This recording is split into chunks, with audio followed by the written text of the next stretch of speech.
네, 안녕하십니까. 이번 강좌는 그 5번째로 청소년의 이해에 대한 강좌의 5번째 강좌로서 청소년의 인지적 특성에 대해서 이야기해 보도록 하겠습니다. 제일 첫 강좌에서 제가 약간 소개를 드렸지만 청소년들이 혹은 인간이 가지고 있는 인지적 특성이란 우리가 쉽게 이야기하면 지적 능력과 관련되는 것입니다.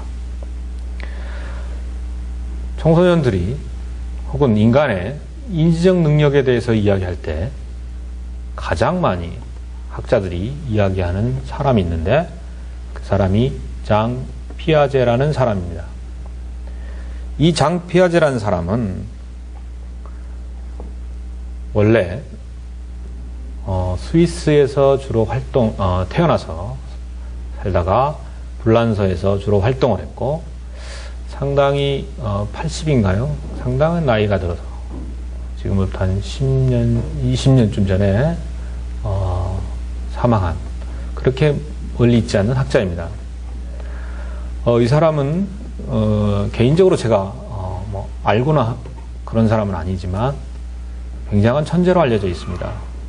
10대에 쓴 그 사람의 생물학에 관한 논문이 굉장히 훌륭한 논문이라는 지적이 있습니다. 이 사람은 자기의 이론을 보통 우리가 생각하는 것처럼 많은 사람들을 대상으로 연구를 해서 이룩한 게 아니고 자기의 자녀 3사람을 관찰해서 이런 위대한 이론을 제시했습니다. 피아제 인지발달 이론은 초기에 심리학이나 교육학에서 크게 각광을 받지 못하다가 1960년대에 미국에서 인지심리학이란 인지적 접근과 관련된 인간의 행동을 이해하는 방식이 도입되면서 세계적으로 유명해지기 시작했습니다. 이 사람은 인간의 지적 능력 혹은 인지가 일정하게 발달되는데 기본적으로는 유기체가 환경적 요소들과 접촉하면서 적극적 능동적으로 탐색해가는 그런 과정에서 발달한다고 생각을 했습니다. 기본적으로 이 사람은 그렇게 우리가 특별한 노력을 기울이지 않아도 이미 일정하게 프로그램화 되어 있는 우리의 내적 지능 과정에 의해서 인지적 변화가 일어난다고 받기는 합니다. 우리의 인지가 어떻게 변해갈까 하는 것에 관해서 이 사람은 2가지 특별한 개념을 제시했는데 그중 하나는 동화라는 개념이고 또 하나는 조절이라는 개념입니다. 동화란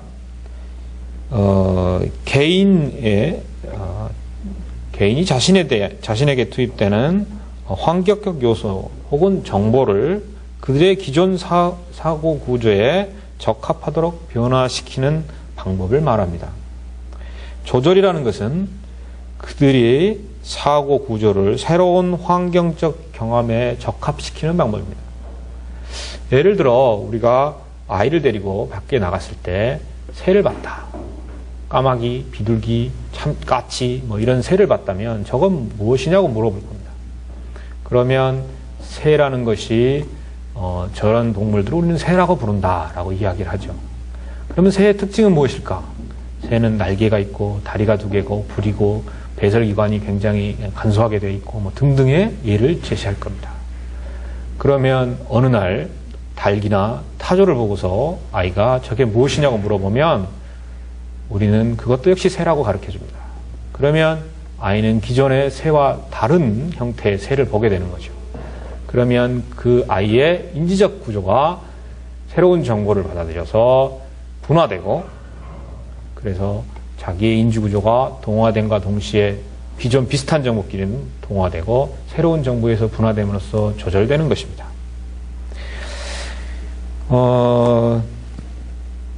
피아제 인지발달 과정은 발달 이론은 크게 4가지 단계로 구분할 수 있는데 첫 번째 단계는 감각 운동기라고 합니다. 약 0세에서 1살 혹은 2살 정도까지고요. 2번째로는 전조작기라는 단계가 있고요. 3번째로는 구체적 조작기, 4번째로는 형식적 조작기라는 단계를 거치게 되어 있습니다. 이 네 단계는 아주 오랜 기간에 걸쳐서 우리 인생에서 보면 이루어지는 게 아니고 청소년기가 끝나가는 청소년기 중반 이후가 되는 18세 정도면 발달이 끝나게 됩니다.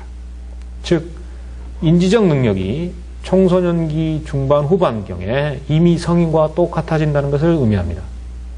그리고 청소년기에 아주 놀라운 급속한 인지적 능력의 변화를 초래하게 되는 거죠. 감각운동기라는 것은 감각활동, 태어나면 애들은 아무것도 하지 못하지만 눈으로 보거나 냄새를 맡거나 혹은 약간의 움직임을 통해서 외부 세계를 접하게 됩니다. 그래서 감각적 정보에 의해서, 감각과 행동의 정보에 의해, 운동 정보에 의해서 인지적 구조를 마련하게 됩니다. 이 인지적 구조를 우리말로는 포식, 혹은 영어로는 쉐마, 혹은 가끔 스키마라고, 스키마 혹은 쉐마라고 이야기되고 있는데, 그런 인지적 구조가 변화되는 겁니다. 전조작기가 되면 이제 완전한 지적 사고를 하기 이전 단계로서 직관적인 사고나 자기중심적 사고에 의해 쉐마를 재구성합니다. 구체적 조작기가 되면 이때는 초등학교 들어가는 1, 2학년 정도, 1학년이나 유치원 말 6, 7, 이 정도 7살에서 시작되는 경우도 있는데 7살쯤 시작되어서 초등학교 전반부에 나타납니다. 초등학교 말이 되면 다음 단계는 형식적 조작기로 옮겨가서 중학교부터는 확실하게 거의 형식적 조작기가 되는데, 이 구체적 조작기에는 구체적 대상이나 사물에 의해 쉐마를 재구성합니다. 그리고 형식적 조작기에는 유아기적 사고나 구체적 사물을 통한 사고에서 탈피하여 이제 성인과 같은 추상적인 생각을 하게 됩니다. 간단히 피아제 인지발달 이론에서 나타나는 몇 가지 개념들을 잠깐 소개해보면, 예를 들어 태어나서 애들이 장난감을 가지고 놀거나 혹은 위험한 것을 갖고 놀 때 우리는 그것을 뺏게 됩니다. 처음에 가지고 놀고 있는 위험한 물건을 순간 뺏으면 치우면 애들은 처음에 찾는 듯 하다가 그냥 가지고 놉니다. 그것이 없어도 다른 걸 가지고 논다는 거죠. 자기 세계를 계속 구가하고 살아갑니다. 그걸 그렇게 할 수 있는 이유는 아이에게 아직 대상의 영속성이라는 개념이 없기 때문입니다. 대상의 영속성이라는 건 제가 잠깐 보여드릴 텐데, 펜이 이렇게 있으면 감췄습니다. 펜은 어디 있을까요? 등 뒤에 있지요. 이렇게 자기 눈에 보이지 않아도 어떤 물체가 계속 존재하는 것을 이야기해 주는 게 대상의 영속성이라는 겁니다. 이런 개념들이 아직 2살 정도의 감각운동기에는 없지만 전조작기에 나타나기 시작하고요. 전조작기에는 나타날까 말까 하는 개념이 있는데, 이런 게 보존 개념입니다. 집에서 아이가 있으면 한번 실시해 보십시오.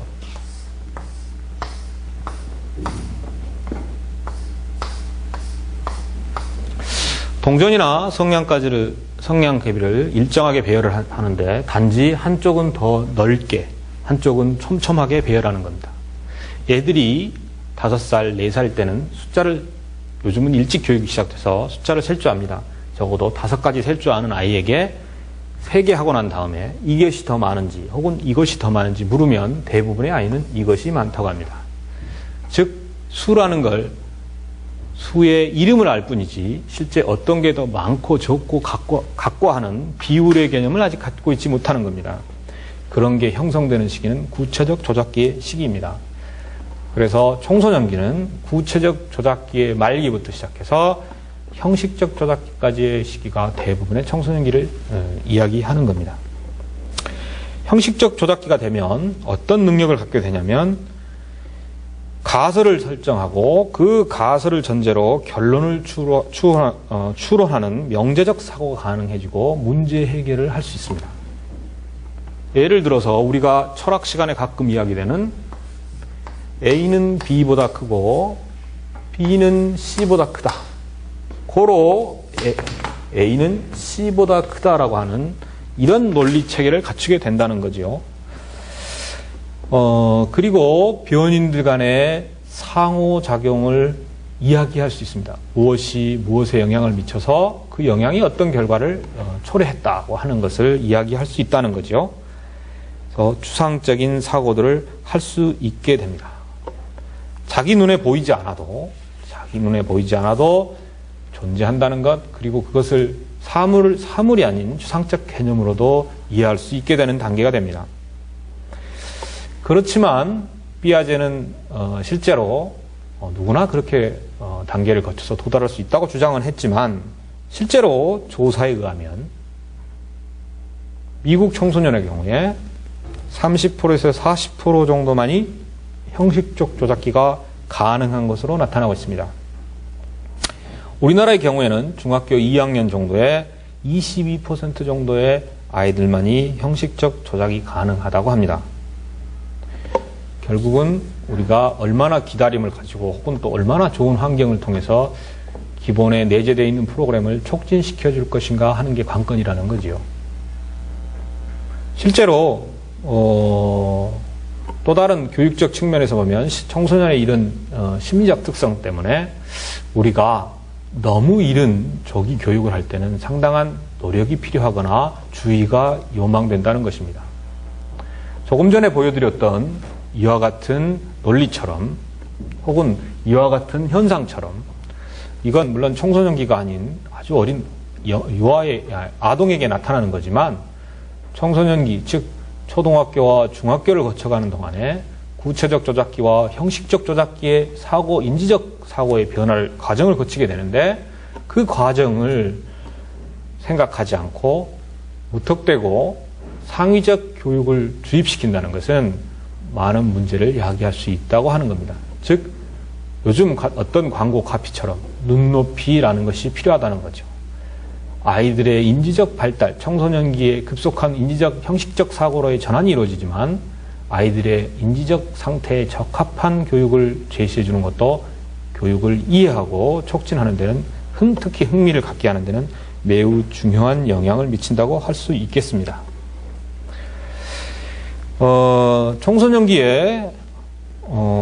청소년기 사고의 질적 특징을 한번 살펴보면, 기존의 현실 지향적 사고, 즉 구체적 사고에서 형식적 사고, 즉 가능성 지향적 사고로 변화가 가능하게 된다는 거죠. 다양한 측면에서 어떤 문제에 대한 원인이나 혹은 결과에 대해서 다양한 측면에서 그것을 고찰할 수 있다는 거죠. 즉 다양한 원인을 찾고 다양한 해결책들을 찾아볼 수 있다는 겁니다. 경험 귀납적 문제 해결에서 조금 전에 제가 보여드렸던 A면 B고 B면 C고 A는 C라는 그러한 논리적, 가설 연역적 문제 해결에 발달하기 시작한다는 거고요. 세 번째로는 2차적 추상화 수준에서 3차적 추상화 수준으로 발달된다는 겁니다. 즉 일반화된 규칙 체계가 출현하기 시작한다는 겁니다. 이런 논리나 혹은 사람은 죽는다, 소크라테스는 사람이다, 소크라테스는 죽는다, 이런 논리 체계가 가능하다는 거죠. 다음으로 자신의 믿음이나 믿음과 관련된 종교, 정치, 도덕, 교육 등에 대해서 일관성을 검토할 수 있게 되고, 법관적 사고나 우리가 법관들이 죄를 판단할 때 많은 추론과 판단을 하잖아요. 그와 같은 거나 판단적 사고를 하기 시작한다는 겁니다. 그러니까 거의 청소년기가 지나감으로써 말기가 되면 성인과 같은 기존의 논리적 체계를 거의 갖게 된다는 거죠.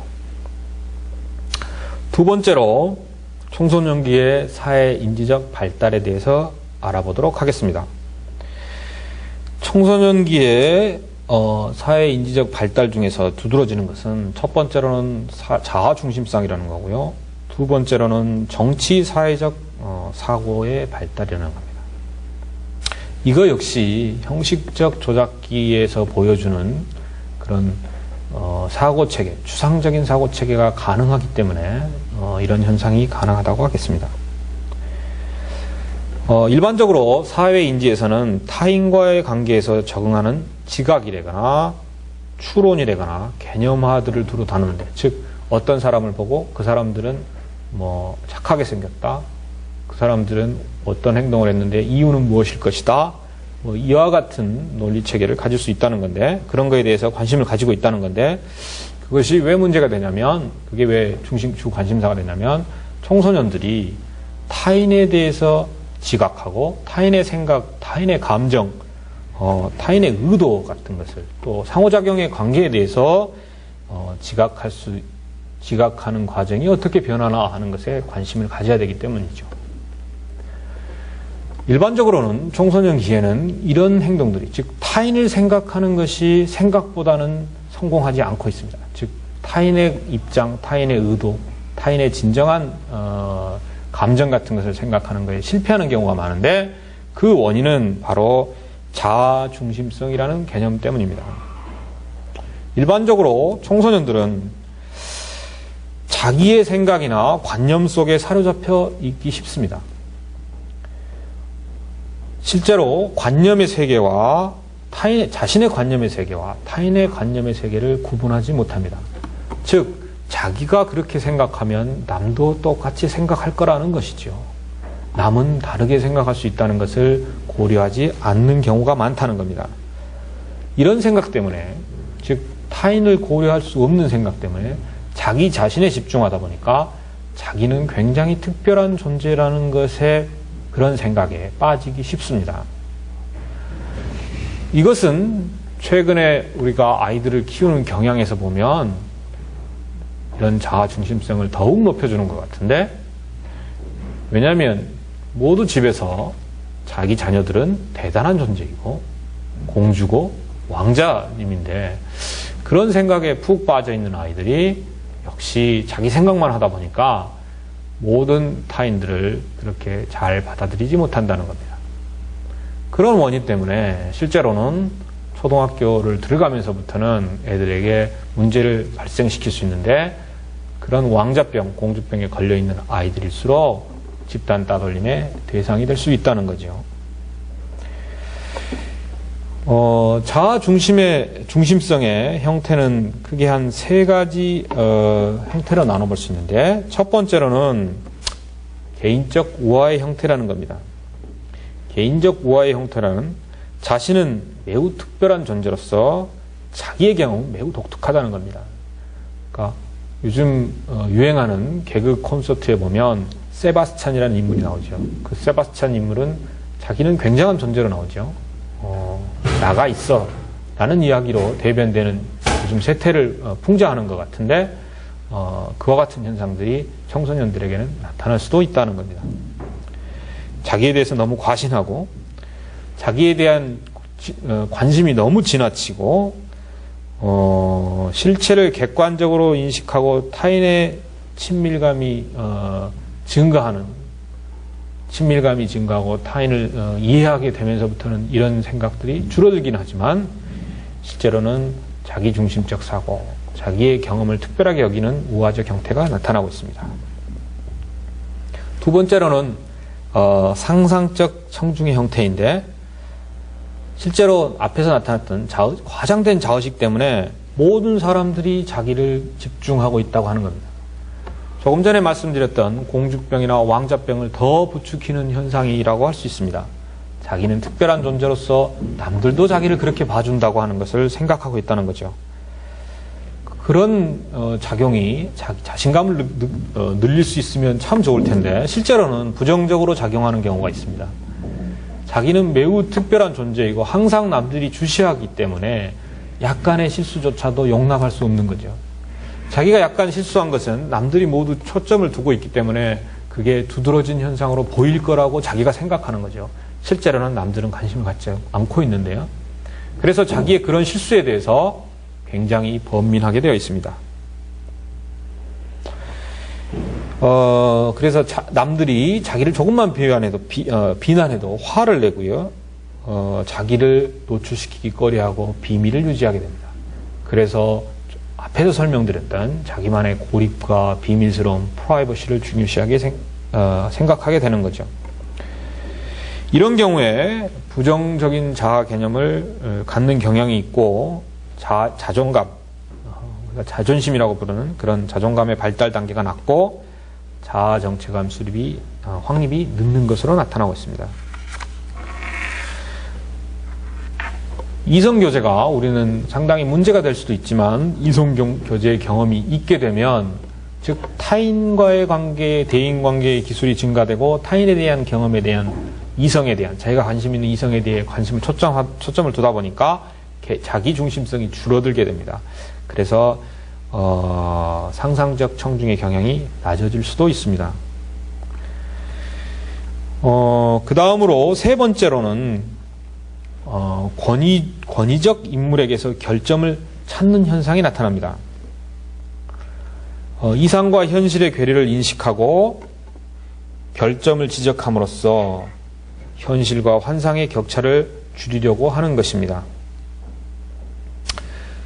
현실에 대한 비판의식을 합리화하는 거고요. 성인들은 청소년들이 비판할 때, 즉 이런 권위적 인물에 대한 결점을 찾음으로써 자기를 합리화시키려고 하는 현상인데 그런 마음 때문에 비판을 일삼게 되고 그런 비판을 성인들이 너그럽게 용서하고 잘 포용하면, 잘 다루면 크게 지장이 없지만 오히려 그것을 나쁘게 받아들이고 잘못 대처하게 되면 청소년과 성인 간의 갈등이 첨예화될 수 있습니다.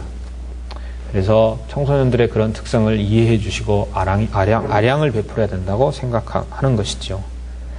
또 이외에도 청소년기에는 논쟁을 즐기고 우유부단하고 또 위선을 일삼기도 하는 특성을 보이고 있습니다. 마지막으로 정치 사회적 사고의 발달을 보도록 하겠습니다. 청소년기가 되면 인지적 발달의 특성 중에 하나는 매우 이상적으로 된다는 겁니다. 현실감이 부족하기 때문에 자신들이 배우고 생각하는 이상적이고 개혁적인 사고를 할 수 있습니다. 그래서 과격한 행동들도 할 수 있다는 거죠. 자기의 이상을 위해서.